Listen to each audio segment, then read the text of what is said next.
Welcome to the Magellan Podcast, Navigating Education in the 21st Century. This podcast brings the expertise of Magellan Learning Solutions to the biggest questions and issues in higher education. It is produced and directed by Adam Rank, podcast theme written and recorded by Wayne Patton, and it features Magellan partners Wayne Patton, Aaron Traphagen, and Emily Eddy. Culture may be understood as all the things people don't think about but have internalized as part of the way things are. One of the roles higher education plays is in helping people to adapt to and hold a good understanding of culture, the campus, the discipline of study, and society more broadly.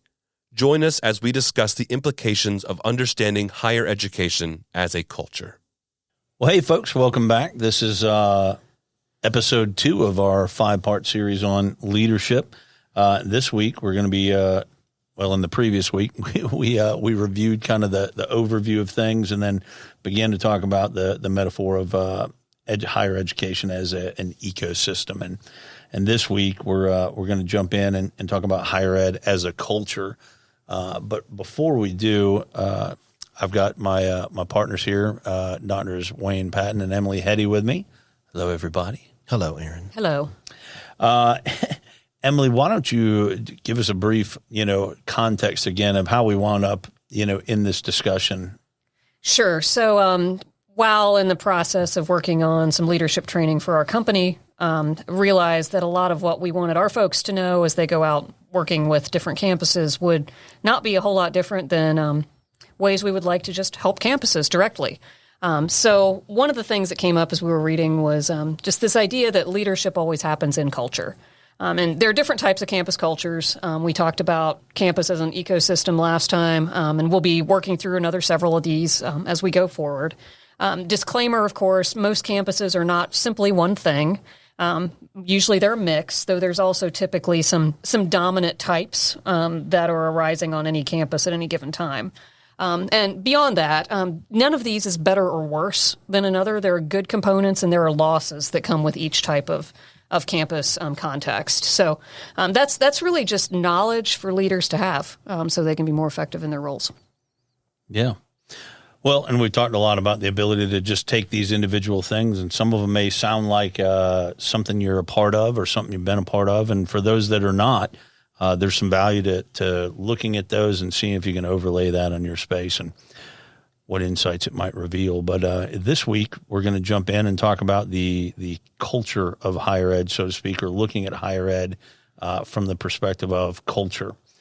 So when we say that, what do we mean? So I'm going to just jump in. I was in an undergrad literature course way back in the day, and we were talking about culture. What does it mean? In this book we were reading, I think it was Jane Austen. And we kind of arrived at this definition, which is, culture is all the stuff that everybody knows and nobody talks about. So it's that what does the campus collectively know piece. That's kind of how we define culture. And it's the sort of thing that's very, very off-putting for new students trying to learn their way around. It's very hard for new employees, new faculty on the campus. And it's the sort of thing that somebody who's been somewhere for 4 or 5 years as they're getting a degree or who's been teaching for 25 years has mastered. And they're so fluent in the culture that they almost don't even know it's that campus's culture any longer. They think it's just reality. So those are the sorts of things we want to talk about. And this culture, this idea of culture is much stronger on some campuses than on others. Sure. Yeah, and I think the thing for me, I know in a lot of conversations about culture, it gets mixed up with words like climate. Yes. And they're different things, right? So the culture is, like you said, it's kind of all of that stuff. It can even go against policy and procedure, Sure. That's in place. But climate is more of that individual, how they see the climate or the culture and all of that impacting them, whereas this culture is a much bigger concept. So what are some examples of cultures that we see, especially in higher ed? Well, I know I'll just jump in, and then I'm sure you all have some other examples too. It's going to shock all of you that I went to Ohio State. I never mention it. In Ohio? In Ohio. The Ohio State University. They have a little football organization over there, I believe. They're not very good. Very good. They paid for my academic scholarship, that little football organization. Anyway, that's how deep that football culture runs there. Yeah, I had friends who didn't go to football games and who thought football was stupid, but they couldn't avoid football culture at Ohio State. That's just what everybody does on Saturdays in the fall. And if you aren't, you have to make a statement about how you're not doing anything related to the football game. So that's one example, and that has with it all kinds of other things. There's the school colors. I know all these stupid songs, that have weird lyrics. I know all these cheers. I was in Italy this last summer, and someone shouted out to me OH, and I shouted back IO, because that's what to do. Was I born with that knowledge? No, it was culturally learned knowledge. So that's a very innocuous example. I think we can come up with other campuses that have maybe a very politically charged environment. UC Berkeley comes to mind. That's been in their history forever. It's one of the most political campuses anywhere. My aunt is a University of Cincinnati graduate. They're very arty. There's that. It's just sort of what's the MO of the campus. Yeah, and we've heard it in some not so great lights too, right? So some of these cultures that develop, whether it be the practices of malfeasance in the academic programs or in the athletic programs, yes. We see it with some institutions of higher learning that are centered around faith-based concepts, where that goes awry, and from our regular secular campuses, we've seen some pretty terrible culture stuff. Just recently, higher ed didn't escape any of the Me Too kind of stuff. There was a lot of that kind of culture. So things that are pervasive in the general culture and often become embedded in the cultures of those higher ed organizations as well. And some of these, we have clients across the spectrum, but the culture seems to be there's just kind of a quiet steadiness, and they're proud of that. And then that kind of, to Aaron's point, kind of hits up against climate as well. They're the two different things, but there's been, many campuses and then many peers on other campuses as they talk about it. It seems to be what that almost wonderful cliche of the college experience, which is this kind of small, quiet, contemplative thing, right? And so that's another type of culture that's very common in the space, where they don't have, say, a big football program, or they're not, some of these campuses and clients we've worked with, they're just huge. Mm-hmm. And the culture is almost like, it's kind of a big city buzz type of culture. Yeah. So it's just, it's all over the place. I think especially considering what we do, we spend a lot of time in the online environment, right? So what does that look like for an online institute of higher ed or any online organization like that compared to a residential or traditional campus? I guess often it goes back to their philosophy of education and their teaching philosophy, and does it carry over from, say, their traditional or residential campus to the spirit of how they do online? And I think that's a real struggle. And I think a lot of institutions are pretty open and honest about that. We ask them, what's your online culture or a distinctive, or again, where it intersects with climate? And there's often an honest, we don't really know. So I think it's often very hard for that culture to cross over. And I think that's something we stress. Well, how can we capture that? What can we do to give online students that sense of, I'm not just a student at a distance, kind of taking these courses in some LMS where I'm disconnected. So I think that's one of the great frontiers still of online learning, is how can we give students a taste of the culture of an institution? And I think that's still wide open, which is great for some emerging online programs. And we have some ideas about how they can capture that. Yeah, we're working with a client institution now that has a really strong, robust campus culture, and they're really struggling with what this is going to look like online. And I think to their credit, they know they're going to have to be very deliberate about it, because it's not going to just happen by immersion. So they're thinking about, how do we send out swag that will help students feel like they're a part of things? How do we have events, maybe synchronous events that online students can come into? How do we make sure that online students know they're welcome at our football games, at our chapel services, at our homecoming, at our this, at our that? And I know we've worked on and with campuses that have actually done a pretty good job with this online. I know when I was an administrator at a very large online campus, I wasn't teaching online at the time, but I think some videos of me had shown up in some classes, and I would have students come up to me at graduation and want to give me a hug because they felt connected to me. Now, did I make that connection? I did not, but the school had the machinery in place to help students make the connection to the campus culture, and they did it really well. Yeah, a lot of the big online players have gotten pretty good at that. I think there's still a lot of room for improvement, but it's clearly an emerging lane of how to do online effectively. And those are kind of the two big categories of culture in online, right? Either I feel like I'm part of the institution, or it's just this cold thing that I'm getting my degree at. That's right. Yep. Yeah, that's right. And I mean, even we talk a lot about, how easy is it for a student to get help? For instance, if your residential campus has a place where students can go to ask questions, maybe it's a storefront type place, a front desk, maybe they can go to the library if they need research help, and if they just walk in the front door, somebody will get them to the right spot. Can you mimic that online? Well, yeah, there are things you can do to mimic that online. Sometimes it involves humans. Sometimes it involves maybe the left-hand navigation menu in the LMS, getting students to a place without having to click 14 times and know how to already navigate the thing they're trying to figure out how to navigate. It's really the lowest hanging fruit of online culture, which is we're student service orientated. Yes. So they feel that, and that's a human being that they're connecting with that gives, it's kind of that bad word sometimes, but it's a part of online as service. Yeah. And it probably more than in a traditional or residential campus blurs the lines with climate. Yes. Right? Because really what that culture is so drastically, I think more so. You can't compensate for the things that get missed on the climate side for that student, the way you can when you're face to face. There's the advantage of those personalities and those relationships and the things that compensate for those other pieces. It just has to be so much more deliberate with an online program. And I think that's where, the places that, are missing it right now. I think that's where, in my opinion, it's kind of not thinking about it deliberately enough. Was it Inside Higher Ed recently that ran the article? I think we put it up on social media about that the online space is still wide open, right? And it talked about what the next 10, 20 years would look like.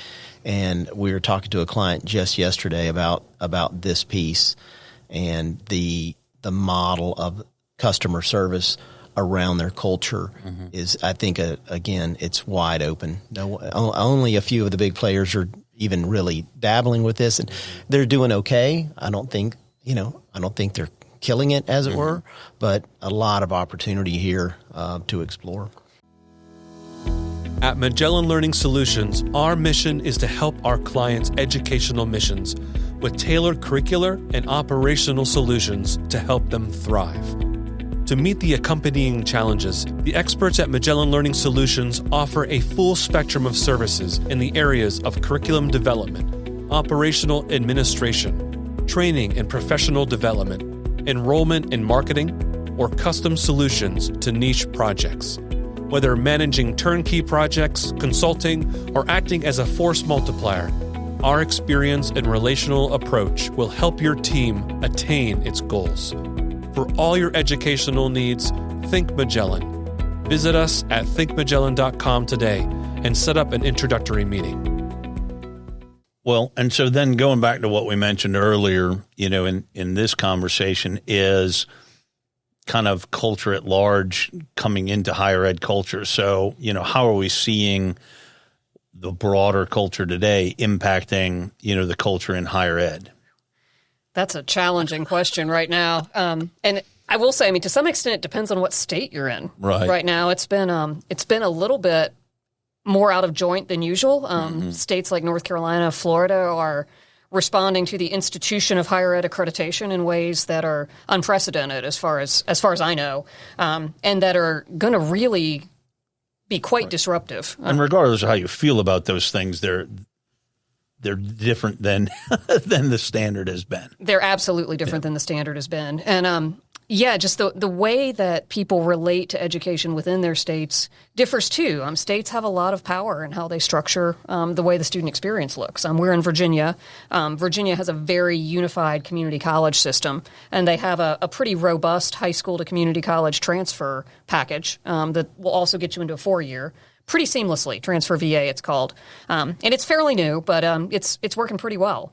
Other states have nothing like that. So there's a really different kind of feel around how politics makes it in. What is higher ed for, right? Is it for job training? Is it for producing citizens that are productive? Well, yeah, it's for all that. But the way your legislature understands that's going to change the way it feels to you. Well, and so that climate, right? Exactly. Your long-term academics, right, who thinking like Socrates and the value of knowledge and education for its own value compared to these young people today are coming up, and they may want, that liberal arts training. They want to be a well-rounded person, but none of that matters to them if they can't get a job and support themselves and stay alive, right? Absolutely.